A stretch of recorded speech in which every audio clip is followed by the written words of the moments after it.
Okay, here we go with a 4-point saddle. We're going to do 4 30-degree bends on this saddle and see what happens. We have 10 inches by 11.5. We're going to saddle this thing. Okay, we're going to go, let's just say, we're going up here and 35 inches away is this thing. Right in the way.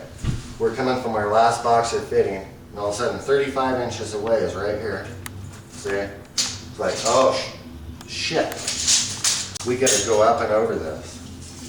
So let's try it. So what we'll do on a 30-degree angle is 1/4 inch per inch of rise. So what we're gonna do is add 2.5 inches to our 35 inches.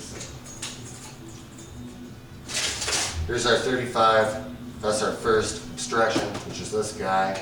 We'll add 2.5 inches, 37.5.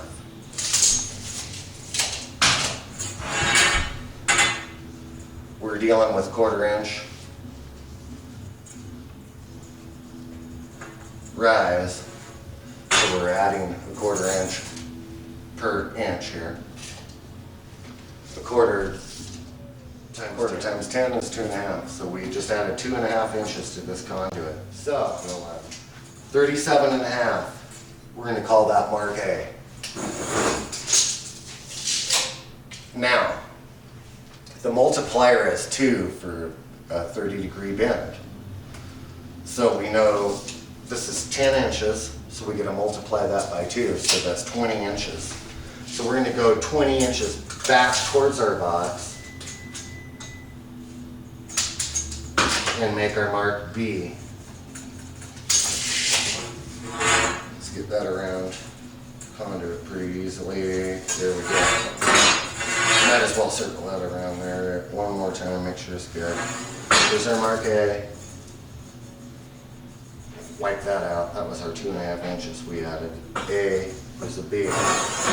Now, we have 11.5 inches here. So, 11.5 from mark A, our first mark, because we measured back towards our box. We're just going to do 11.5 because that's where we got it.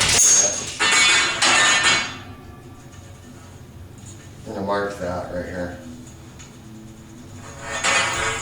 We're just about done. We're going to mark all the conduit in one thing. There's our 11.5, what we got to clear. Here's our 20 inches. If you double it, it's times 2 for 30-degree bends. Now that's 20 inches. Now from our mark C here, we're going to go up, and we'll move that. We're going to go 20 inches more here and put a mark.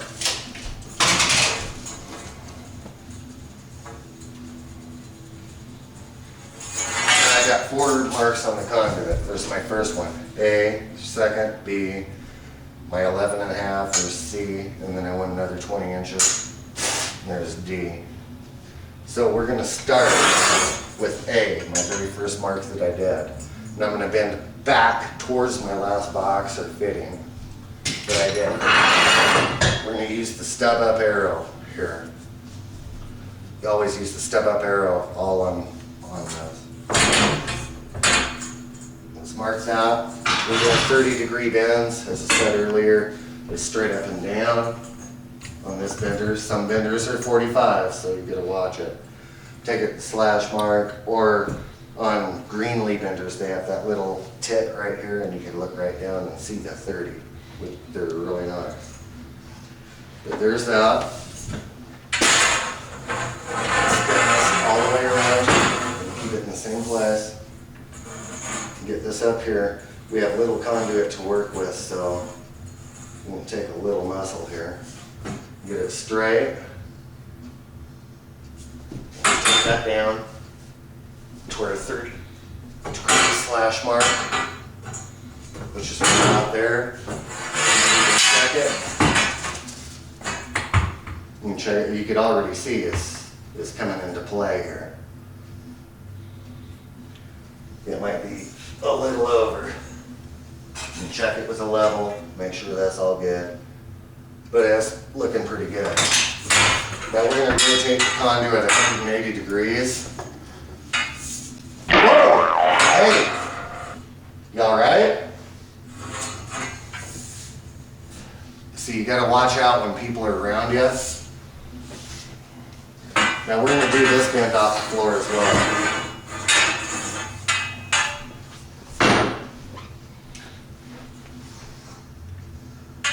Rotated the conduit at 180 degrees. We're going to put it up to the step-up arrow. Once again, I made a little mark from my arrow across this bender on the ideals because they don't have it notched in. Greenleaf benders have that. Let's get that straight and eyeball it as best as possible.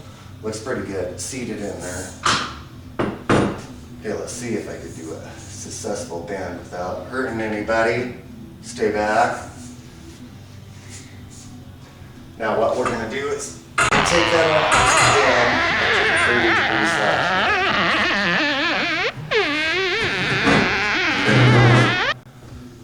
And as you can see, it should be about straight up and down, but that ain't. It's a little over, so let's get that a little straight up and down. And we'll know we can adjust this anytime we want.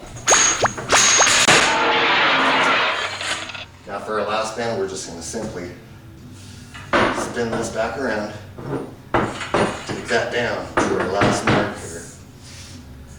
And this is why it's important to circle the whole conduit, because you're whipping the conduit all the way around and everything. And here's my mark, like way down here. Now let's try to even this out, get as straight as possible. Put a little knead on it, and here we go. Take it down. 30 degree slash mark. Let's put this over here, and you can see we need a little bit more down, and it don't take much of that. A little bit of floundering there. Take it a tiny bit more down. Tiny bit more down. Here we go. Here's a 30 degree 4-point saddle. You can tell that by the sound. It ain't floundering that much, so you don't have to adjust it. But if it did, you sort of bend it away so you can get that. Next, we're going to try for 45 degree 4-point saddle.